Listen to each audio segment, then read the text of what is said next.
شمام پیس foundation اور مسرور educational society کے زیر اہتمام سینٹ روز پبلک اسکول میں مشترکہ ادبی پروگرام 24 جون 2023 بعد نماز مغرب منعقد ہوا۔ صدارت مشہور ربائی گو رہبر تابانی دریابادی نے کی۔ پروگرام کی سرپرستی فرما رہے ممتاز صحافی و ادیب اور خطیب احمد ابراہیم علوی نے فرمایا۔ مائل ملیابادی کے ناولٹ تاریخ ساز ہیں، نفسیات کے مطابق ہیں اور دعوت فکر دیتے ہیں۔ مشہور ناول آبرو کا جائزہ پیش کیا جوان سال قلمکار ڈاکٹر اسرار الحق قریشی نے، جس کی اہل محفل نے ستائش کی۔ پیش ہے لرن آن لائن ود فیضان خان کی آنکھوں دیکھی رپورٹ۔ آپ کا استقبال ہے۔ سینٹ روز پبلک اسکول ہمیشہ سے یہ مشہور رہا ہے کہ اس میں کسی ہفتے پروگرام کا نعرہ نہیں ہونا چاہیے۔ لوگوں کی آمدنی ہے، سماہی ہے اور آگے لوگ پڑھتے سالانہ پروگرام کرتے ہیں، لیکن سینٹ روز پبلک اسکول کا کمال یہ ہے کہ اس نے ہمیشہ پروگرام کیے ہیں بغیر تھکے۔ ڈاکٹر منصور خان صاحب کی میں نے صفت پہلے ہی بتائی کہ ان کے گھر میں ان کے بیوی بچے کوئی شکایت نہیں کرتے سوائے اس کے کہ پروگرام کیوں نہیں ہو رہے، کیا کوئی لڑائی جھگڑا چل رہا ہے یا شہر میں تعلقات خراب ہے۔ تو یہ خراب اثرات گھر پہ نہ مرتب ہو، اس لیے پروگرام کرتے ہیں۔ جناب حیدر علی صاحب تشریف لے آئے، ڈاکٹر صاحب تشریف لے آئے اور زبیر انصاری صاحب نے ابھی تک شمام پیس فاؤنڈیشن کا اعلان نہیں کیا۔ یہ خوفزدہ نہیں تھے، لیکن جو کام اس تنظیم سے کرتے تھے اس کے لیے اعلان نہ کرنا ہی بہتر تھا۔ میں نے جیسے کہا کہ لکھنؤ میں ادبی پروگرام ہونے چاہیے، انہوں نے کوئی پسوپیش نہیں کیا بلکہ کہا کہ ہاں ہونا چاہیے، بلکہ شروع ہو جائے اسی مہینے۔ ایک ہفتے کا مختصر وقت تھا جس کو ردیف کی گئی سٹی اسکولوں کے لیے، اور الحمدللہ اتنے لوگ یہاں نظر آ رہے ہیں تو کسی بھی مشاعرے کو کامیاب کرنے کے لیے ضروری ہوا کرتے ہیں یا کافی ہوتے ہیں۔ میں سب سے پہلے درخواست کرتا ہوں ہمارے مستقل سرپرست اعلیٰ جناب احمد ابراہیم علوی صاحب، جتنے پروگرام خراب ہو گئے سمجھ لیجیے علوی صاحب خوش نہیں ہیں، جتنے پروگرام کامیاب ہو گئے سمجھ لیجیے کہ یہ مطمئن ہیں اور ہم لوگوں کو شاباشی دینے کے لیے آ رہے ہیں۔ جب نہ آئے سمجھ لیجیے بیمار نہیں، بیمار کیوں ہو گئی، سمجھ لیجیے کہ یہ مطمئن نہیں ہے، ہم لوگوں کی حرکت۔ احمد ابراہیم علوی صاحب یہاں پر آج کے آغاز کے لیے میں چاہتا ہوں نام پاک سے آغاز کیا جائے، اور اس کے لیے میں دعوت دیتا ہوں ڈاکٹر منصور خان صاحب کو۔ اس کے لیے شرط نہیں ہے کہ انسان لطیف کیا پڑھیں، جو بھی آپ کے نام یاد ہو یا جب شعر یاد ہو آپ اس سے آغاز کر دیں تاکہ ماحول متبادل رہے، اور اس سے اپنے میں جو روایاں پیش کرتا ہے حمد کی روائی ایک نام دونوں میری نہیں ہے۔ آج کل روائی کی ایک وبا آئی ہوئی ہے، لیکن بڑی محنت سے یہ لوگ خراب کر رہے ہیں کہ آج روائی کی رہبر تابانی یا سنجے مصرا کا خط نہیں، ہم بھی ہیں کیونکہ اچھی روش ہے لہٰذا ہم نے کبھی کچھ کہا نہیں، لیکن اچھی بری بات یہ ہے کہ اس میں سب سے گھٹیا روائی ہے کہیں تو جس شخص نے کہیں ہم کہیں گے تو کہیں آتے ہی وہی نام پیش کر دیا، لہٰذا ہم نہیں دیں گے، ہمیں ڈاکٹر منصور خان صاحب کا چہرہ دے بہت گھٹیا قسم کے قوافی میں شعر کہے گئے۔ اگر رہبر تابانی کے واسطہ جو ہوتے تو کچھ نہ کرتے تو کم از کم ڈنڈا تو اٹھائی لیتے، پہلے یہ برا وقت آ گیا اور روائی پہ خیر مجھے رہبر نے ان کو ملاپ کر دیا اور نکال دیا میں نے، یہ اچھا عمل ہے۔ تو ہمیں روائی ہے جناب نظامی صاحب کی نعتیہ، اور ہم کی روائی ہے ڈاکٹر مرزا شارق محبوبی صاحب کی کہ اے خالق کل مالک کل میرے الہ، اے خالق کل مالک کل میرے الہ، ستار ہے غفار ہے تو شام کا شاہ، میں اور کروں غیر سے امداد طلب، لا حول ولا قوت الا باللہ۔ یہ جناب مرزا شارق محبوبی صاحب بہت پہلے فیروز نظامی نے کہا تھا نعت کی ربائی کا وہی خودے کہ اے ساقی کل کیفے دوامی دے دے، اے ساقی کل کیفے دوامی دے دے، من جملے اوصاف تمامی دے دے، دنیا کی غلامی سے پریشان ہے دل، یا رب تو محمد کی غلامی دے دے۔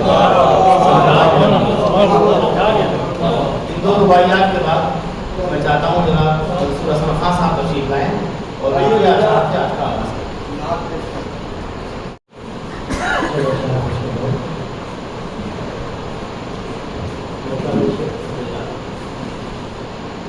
اگر چشمے کرم مجھ پر میرے سرکار ہو جائے، اگر چشمے کرم مجھ پر میرے سرکار ہو جائے، تو طوفان ڈوب جائے میرا بیڑا پار جائے میرا بیڑا پار۔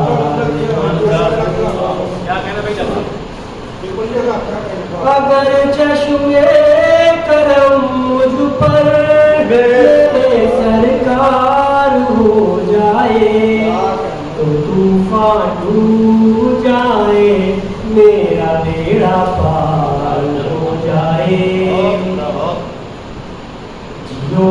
عشق محمد میں مرو عشق محمد میں جیو عشق محمد میں مرو عشق محمد میں اگر خواہش ہے رستا خود کا اگر خواہش ہے رستا خود کا ہو جائے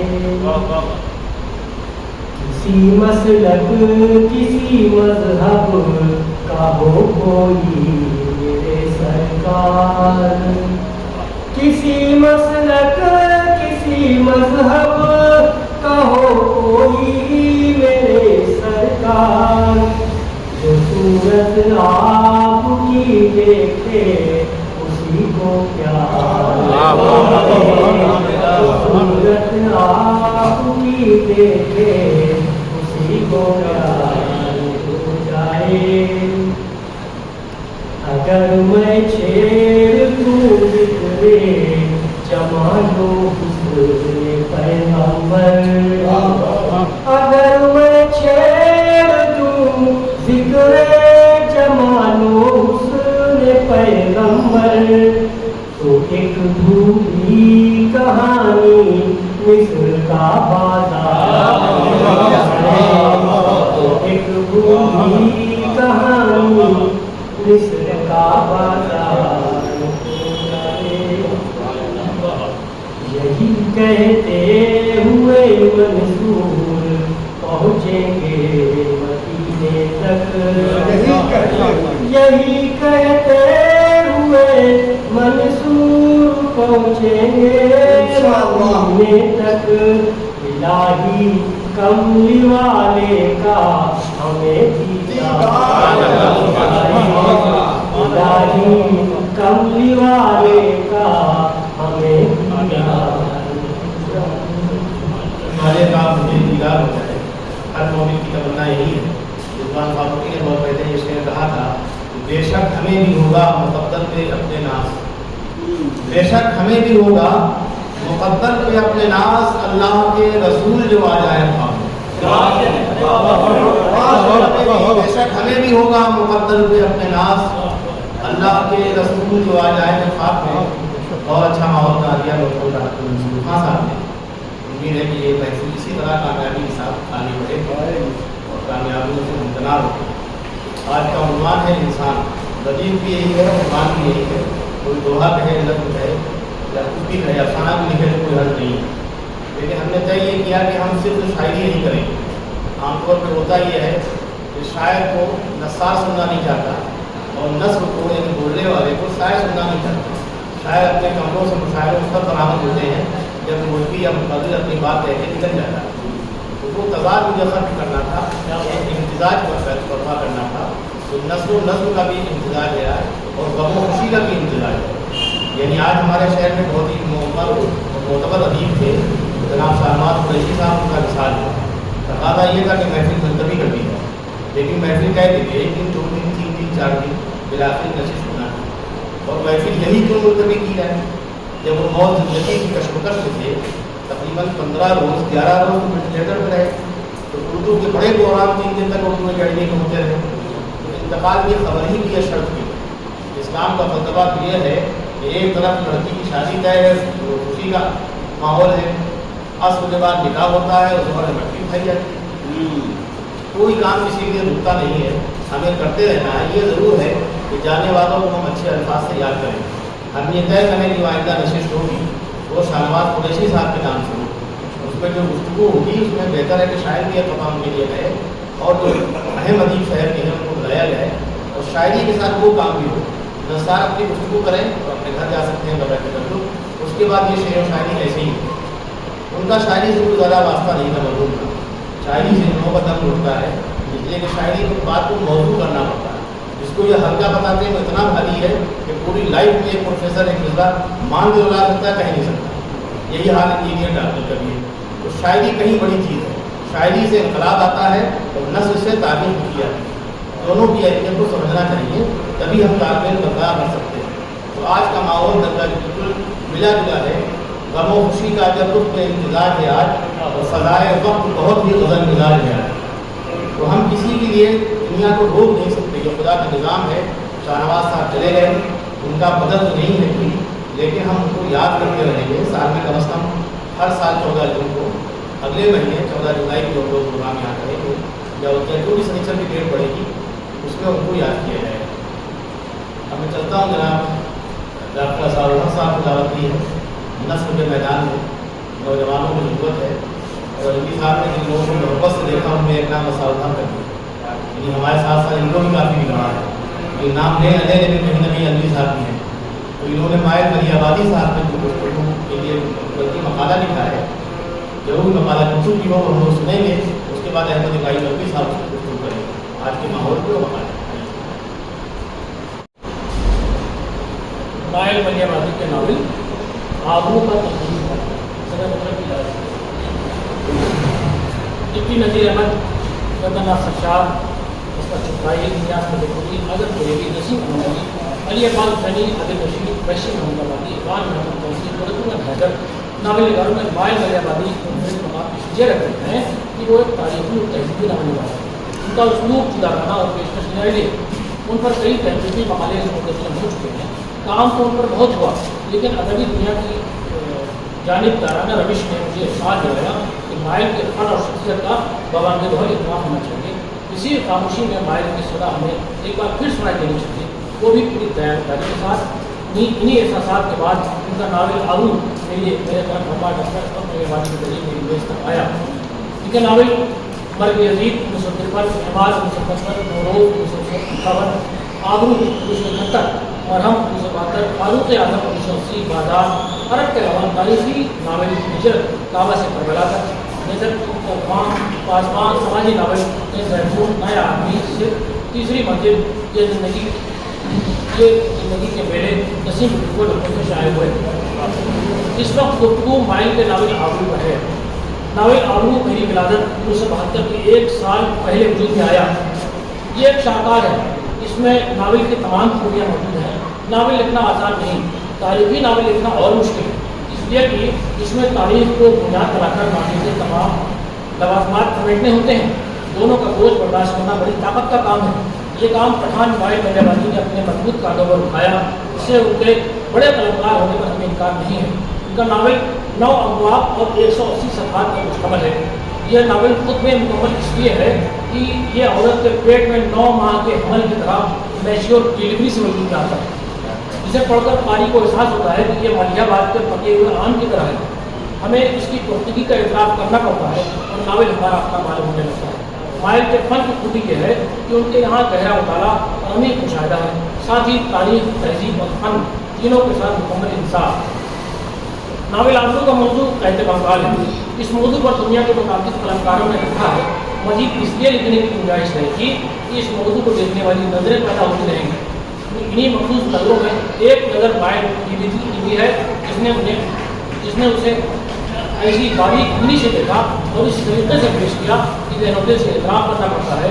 ان کا اس موضوع کی جانب متوجہ ہونا بھی اپنے آپ میں عظیم انسان ہونے کی دلیل اور سچا محبت ہونے کا ثبوت ہے۔ اس لیے ہم مائل کو عظیم ناول نگار تسلیم کرنے میں قطعی تجویز نہیں کریں گے۔ آبرو کا بیانیہ دلچسپ، مکالمے پرسر اور فطری ہیں، جزیات کے عمدہ نمونے ہیں۔ فضا سازی میں اپنے جگر صرف ہوا ہے، پلاٹ لکھا ہوا ہے، واقعات کے ربط و تسلسل سے فضا کے کثیر اور ناول بے نظیر ہو گیا ہے۔ ناول ابتدا سے قاری کو گرفت میں رکھتا ہے۔ دفتن فضا کی تبدیلی قاری کو ناگوار نہیں ہوتی، بلکہ قاری پوری دلچسپی کے ساتھ ناول کا ہنگامہ رہتا ہے۔ ناول نفسیاتی ہے، یہ ہمارے ذہن کو متاثر کرتا ہے۔ اس کا مرکزی کردار بندو کمسن لڑکی ہے۔ ناول کے سربراہ پر ایک گھبرائی لڑکی بمشکل تن کے کپڑے پہنے اپنی آبرو کے تحفظ میں بھاگتی دکھائی گئی ہے۔ وہ بھوکی ہے، اس کی لڑکائی جوانی پر نہ بنیے ترس کھاتے ہیں نہ گورے رحم کرتے ہیں۔ سورج کمار کی بیٹی بندو کا گاؤں تحت زدہ ہے۔ سولاگاچھی شہر سے کلکتے جانے کا تذکرہ ہے۔ کام کا فساد کے نزدیک خاندانی روایات کی بات زیادہ اہم ہے۔ اس کے نزدیک مر جانا مقدر ہے، آبرو بچانا اپنے ہاتھ میں ہے۔ یہ وہ زمانہ ہے جب عورت ہمارے علاج کو گھر سے باہر نہیں کرتی ہے، لیکن بھوک کی شدت ان سے سب کچھ کراتی ہے۔ ناول میں موت و حیات کا بڑھانا رقص بنگال کی تصویر کشی کرتا ہوا انگریزوں کے ہندوستان پر جب وہ استقلال کو پیش کرتا اور شہیدان وطن کے جذبہ حکومتی کو دکھاتا ہے۔ بنیے قلعوں کے گودام چاول سے بھرے ہیں، وہ سروپ کمار کی کو چاول اس لیے دیتا ہے کہ اس نے ایک بار اس کے لیے جھوٹی گواہی دی تھی۔ کامتا پرساد بڑا کسان بمشکل 2.5 سیر چاول اس شرط کے ساتھ دیتا ہے کہ اب تم نہ آنا، بندو کو بھیج دینا۔ بندو کی جوانی، سانولی رنگت اور چمکدار چہرے سے رس بڑھتا ہے، اسی رس کے ساتھ راس لیلا کرنے کے لیے وہ بتاب ہے۔ یہاں سے آلو کا پوتھا وہ پلاٹ آگے بڑھتا ہے، فضا سازی بھرپور ہے، جگہ جگہ دیہی اور علاقائی زبان ہونے سے ناول حقیقی معلوم ہوتا ہے، واقعات فطری ہیں، یہ قلم کی قوت ہے۔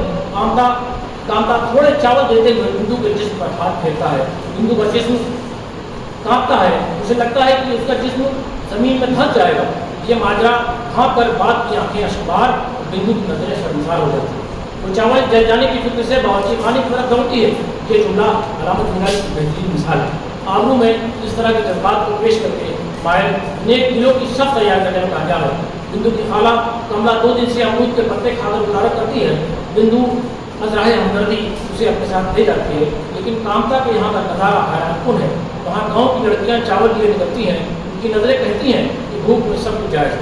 بندو پیٹ کی آگ دھرم کو آگ بنا کر اڑا دیتی ہے۔ بندو کانپتی ہوئی آگے بڑھتی ہے، کامتا اسے کھینچتا ہوا اندر لے جاتا ہے۔ بندو کامتا کے قدموں پر گر جاتی ہے، ہوش آنے پر وہ بغیر چاول لیے جانے کو کہتی ہے، لیکن کامتا اس کے سر پر چاول کی کڑچی رکھ کر دوبارہ آنے کو کہتا ہے۔ اس ایک بات میں آبرو کا بوتھا ہوا پلاٹ رم سپرائے کے ساتھ آگے بڑھتا ہے۔ حالات ایسے بھی آئے ہیں کہ کم قیمت پر اس کا پچھڑا لوگ کے ہاتھوں فروخت ہوا، آنسوؤں کے قطرے بندو کی آنکھ سے نکل کر پچھڑے کے پھولوں پر گر پڑے۔ یہ آنسو بندو کے دل سے نکلے اور پیارے پچھڑے کے پیروں پر گر کر اپنی محبت کا خراج پیش کر گئے۔ لالا لوگ مکان خریدنے کی بات کہتا ہے، لیکن سروپ یہ کہہ کر ڈال دیتا ہے کہ اس کا بیٹا کیلاش ابھی زندہ ہے۔ گھر چھوٹنے کا غم سروپ کو اس لیے ہے اسی جگہ بندو کی آبرو مٹی میں ملانے کی کوشش کی گئی تھی۔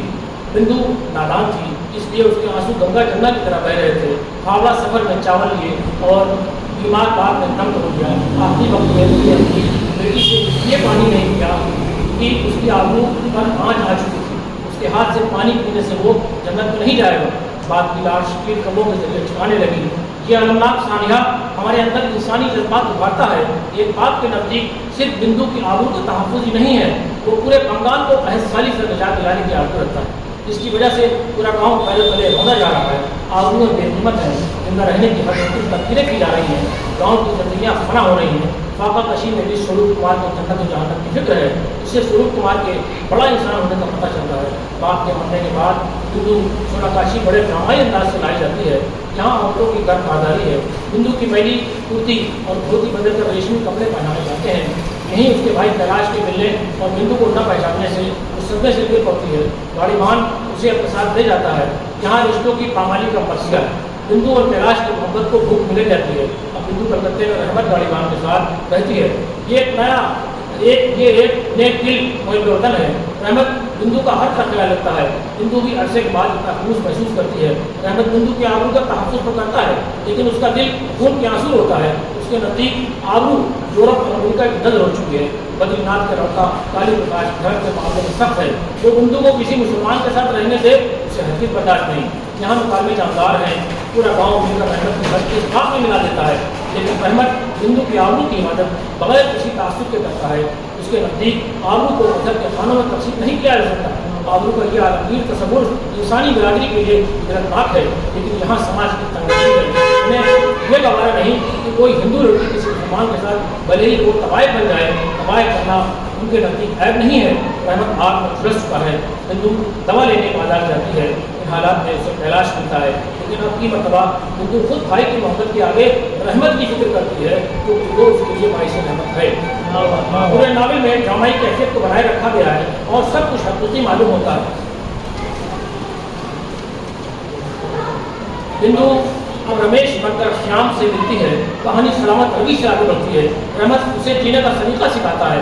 بندو کی خالہ کملا کی زبان سے نکلے جملے اس قدر فطری ہیں کہ سروپ کمار کے دماغ پر براہ راست اثر انداز ہوتے ہیں۔ اس کے اندر کی تلخی سے بنیے کامتا پر گہرا اثر پڑتا ہے اور خلا اس کے جانے کے بعد مقدر ہو جاتی ہے۔ ناول نگار مکالمہ نگاری اور ماحول سازی میں کامیاب ہے، زبان عوامی ہے، بلکہ محسوس ہوتا ہے کہ کردار خود بول رہے ہیں۔ یہ ناول نگار کے فطری قلم کا کرشمہ شاتی ہے جس سے ناول قابل مطالعہ ہونے کے ساتھ دلچسپی بنائے رکھتا ہے. قاری کو ہر صفحے پر فرق کا احساس ہوتا ہے. کملا کی موت کا کامتا پرساد پر ایسا اثر ہوتا ہے کہ وہ اپنی جھولی نیکیوں سے بھرنے کی فکر کرتا ہے اور اپنا سارا راز گاؤں کے لوگوں کو مفت دینے کو تیار ہو جاتا ہے. اتنا ہی نہیں، وہ اپنی جمع رقم بھی گاؤں کے حوالے کر دیتا ہے. یہ سب بڑے جذباتی انداز میں ہوتا ہے. شیتل مہراج پورنم آنکھوں سے کامتا کو بھینسوں کی دعائیں دیتا ہے اور پھل بھگوان ہی دیں گے کہہ کر روانہ ہو جاتا ہے. گاؤں والے کامتا کو کلکتے رخصت کرنے کے لیے 500 روپے جمع کر کے آئے. پورا ماحول انتہائی جذباتی ہو گیا. انسانیت رقص کرنے لگی، خدا نمونہ بن گئی. عبرت نے نفرت کا رخ موڑ دیا. سبھی کے دل ہمدردی اور محبت سے لبریز ہو گئے. نیکیاں سلام کرنے لگی. کامتا کے جیکارے لگنے لگے. کامتا کے منہ سے صرف بھگوان ہی نکلا اور وہ تیزی سے روانہ ہو گیا. گاؤں کا ہر شخص رویا، خوشی سے یا احسان مندی سے. دوسری طرف کے لوگوں نے ان کا مذاقہ اڑایا.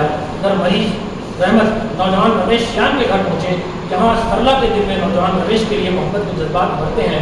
دونوں کی اندرونی کیفیت پڑھ کر محسوس ہوتا ہے کہ سرلا اگر کسی مرد کی محبت بھری نظروں کی منتظر تھی تو بندو نے بھی ایسی محبت کے لفظ کا احساس کب کیا تھا. ان دونوں کی قربت سے شیام کے گھر ہلچل اس وقت پیدا ہوتی ہے جب بندو سرلا کو گلے لگا کر چٹاک سے اس کے ہونٹوں کو چومتی ہے اور شیام یہ منظر دیکھ لیتا ہے. اب گھر میں دو میں سے ایک کو رہنے کی فکر میں وہ بندو کو گاڑی میں اٹھا کر موت کی نیند سنانے کے لیے لے جاتا ہے، لیکن فوج کے ٹرک کچل کر اسے ابدی نیند سنا دیتے ہیں اور بندو زخمی حالت میں بچ جاتی ہے. اب 3 زندگیاں ہیں جہاں کچھ دیر کے لیے احساس ہوتا ہے کہ ناول کا پیٹ بھرا جا رہا ہے، واقعات تھوپے جا رہے ہیں. یہ ناول کا جھوٹ ہو سکتا ہے لیکن چند فاصلے پر اس احساس کی نفی ہوتی ہے. ہم پھر ناول کے صبر ہو جاتے ہیں. دلچسپی اس کی تکنیک سے بڑھتی ہے. یہاں کچھ دیر بندو اور سرلا کا ایک دوسرے کے قریب آنا ہمجنسی کی طرف لے جاتا ہے، لیکن سرلا کے بندو کی چھاتی پر ہاتھ جاتے ہی ان کی ندامت سے واقعہ دوسری جانب فطری انداز میں پھر جاتا ہے. یہاں رحمت اور بندو کے درمیان اندرونی گفتگو قاری پر گہرا تاثر قائم کرنے میں کامیاب ہے. دونوں پاکیزہ جذبات لے کر خدا کی حضور فریاد کرتے ہیں. دونوں ایک دوسرے کو چھوتے ضرور ہیں لیکن اس لفظ میں اقمائیت ہے، تقدس ہے، نیک خیالی ہے. 7ویں باب میں پورے افسانے کے لمحات ہیں. یہ باب خود میں ایک افسانہ ہے. اس طرح اگر دیکھا جائے تو ہم 9 ابواب میں 9 افسانوں کا مطالعہ کرتے ہیں. ہر بات کی فضا، ماحول اور کیفیت مختلف ضرور ہے لیکن ربط اور تسلسل بھی اسی طرح برقرار ہے جو ایک مکمل ناول کا خاصہ ہے. قاری ایک دوسرے کا تعاقب کرتے ہیں. بندو مدھوری کے لیے دھرمدلہ کی سلطان مسجد اور ایڈن گارڈن کے قریب پہنچی. اس کے پیٹ میں آگ لگی تھی. کیلا 3 آنے اور عورت کی آبرو 2 آنے. مرد بن کر مزدوری نہ ملنے پر بندو عورت بنی. پھر آبرو کا خیال. دونوں نوجوان فوجیوں نے 2 آنا فیکس اس کی آبرو قیمت لگائی. بندو راضی نہ ہوئی. اس وقت ایک وقت کا کھانا 1 روپیہ تھا. وہیں اس کی ملاقات کامتا بابو سے ہوتی ہے.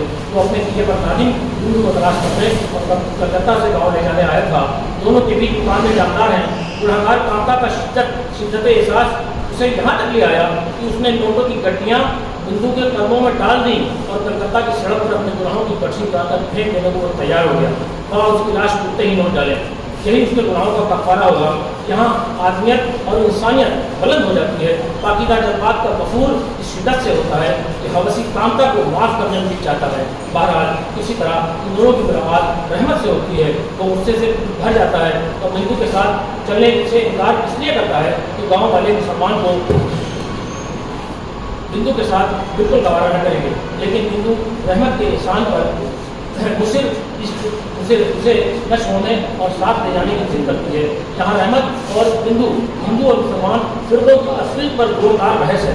رحمت اور بندو کی محبت، بندو کی آبرو کا محافظ رحمت، سرلا کے امرتے جذبات محبت، بندو کا مرد بننے کی خواہش اور سرلا کا اس پر صدقے جانے کی آرزو، بندو کا سرلا کے منہ کو چومنا، سب کچھ پیش کرنے کا طریقہ دل خوشبو ہے. رحمت کی بیماری کے عذر سے سب لوگ کچھ دن بعد گاؤں جانے پر راضی ہو گئے. ناول چاول دستی سے آگے بڑھتا ہے. 9ویں باب میں ناول نگار نے کلکتے سے رخصت کا فراش میں تجویز کیا ہے. یہاں مائل کا زور، پورے قلم اور جذبات اعلیٰ ہو گئے ہیں. 7 سمندر پار سے آئے ودیشیوں میں سے ایک بھی نہیں مرے گا. ان کی ایک عورت بھی آلو بیچ کر کھانا نہیں خریدے گی. تم اپنے ملک میں پیدا کر کے نہیں کھا سکو گے اور وہ بغیر پیدا کیے کھائیں گی. ایسی منتقشی سے ظالموں کی چیرہ دستی صاف رہی ہے. بھیک اور بھوک کی سزائیں آتی ہیں. ہاوڑہ اسٹیشن پر فوجی ان کے آگے بسکٹ ڈال کر خوش ہیں. کالے سوکھے ڈھانچے پٹری کے دونوں طرف بسکٹ اور چاول کے لیے سسک رہے ہیں. رحمت نے بندو سے کہا کہ دیکھو